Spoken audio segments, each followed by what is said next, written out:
In the winter of 1242, the greatest empire of the medieval world stood upon the precipice of ruin.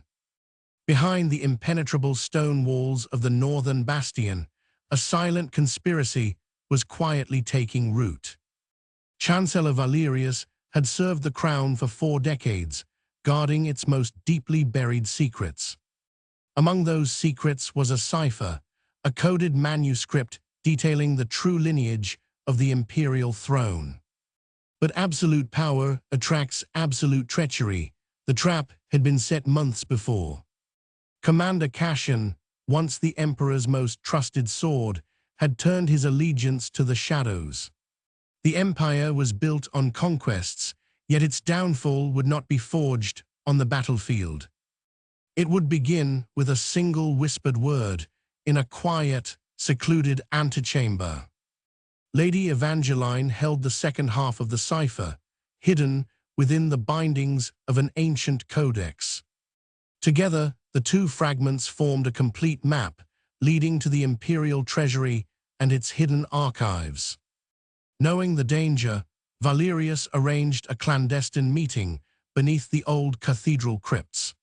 The crypts were cold, silent witnesses to centuries of political intrigue and forgotten pacts. He waited in the damp darkness, listening for footsteps that would confirm his worst fears. Instead of allies, however, the heavy oak doors parted to reveal Commander Cassian alone. The trap had snapped shut. There was nowhere left to run across the frozen northern domain. Time itself seemed to freeze as the 2 powerful figures locked eyes in the suffocating silence. Then a sudden turn of events shattered the commander's carefully calculated orchestration. Evangeline had not betrayed the Chancellor.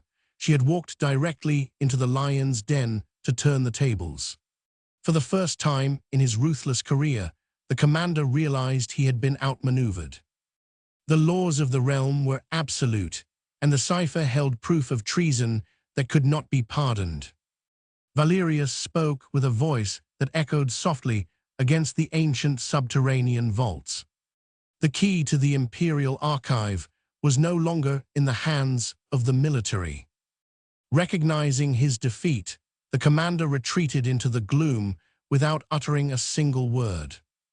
The conspiracy collapsed under the weight of its own deceit, saving the empire from civil war. When the morning sun finally crested the horizon, the great empire stood secure once more. And the cipher remained hidden, a silent guardian of a dynasty that refused to fall.